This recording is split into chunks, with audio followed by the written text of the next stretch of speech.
વરસાદ પડે ને એટલે આ વાનગી તો દરેકના ઘરમાં બને અને લાઈનો લાગે છે અમદાવાદમાં આ વાનગીને ખાવાની. તો 1 કપ જેટલી મગની ફોતરાવાળી અથવા ફોતરા વગરની દાળ, 2 ચમચી ચોખા છે અને તેને પાણીથી ધોઈ લેશું.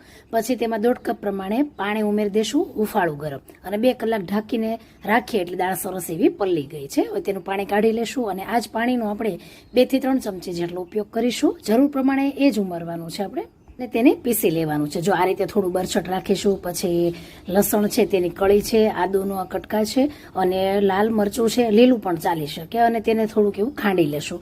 પછી લીલા ધાણા છે તેને પણ આપણે સમારી લેવાના છે. ખૂબ જ ઓછા મસાલાથી બનતા એકદમ ટેસ્ટી એવા જ્યારે આ રીતે વરસાદ પડતો હોય ને ત્યારે જે મગની દાળના વડા બને છે એને તો ખાતા જ તમે રહી જાઓ છો. લીલા ધાણા ઉમેરી દઈએ, પછી આદુ મરચાંની પેસ્ટ ખાંડેલી તે ઉમેરી દઈએ, મીઠું મરી ઉમેરી દેશું અને એને ફેટી લેવાનું છે.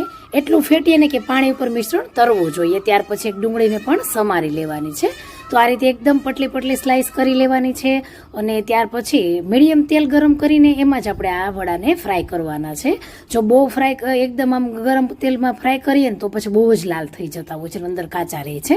તો મીડિયમ ગેસ પર તેને ઉલટ પુલટ કરીને ફ્રાય કરી લેશું. બહુ જ એકદમ મસ્ત એવા, નથી કઢી જોતી કે નથી ચટણી જોતી, તો એ અમુક જગ્યાએ તેને કઢી સાથે સર્વ કરવામાં આવે છે. ડુંગળી અને મરચા સાથે તો ખાવાની મજા પડી જાય છે અને એટલા સરસ જાળીદાર અને પોચા બન્યા છે. નથી તેમાં સોડાની કે ઈનોની જરૂર પડતી.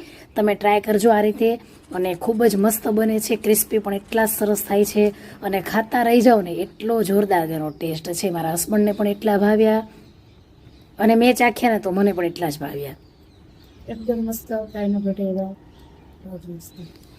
અને મારો નાનો દીકરો છે ને એને તો એટલા ભાવ્યા ને કે એમ કે મમ્મી હજી સાંજે પણ બનાવજે. મેં બપોરના ભાગમાં બનાવ્યા હતા અને મરચા સાથે તો એટલા જોરદાર લાગે. તો ટ્રાય કરજો, તમારા ફ્રેન્ડ્સમાં શેર કરી દેજો.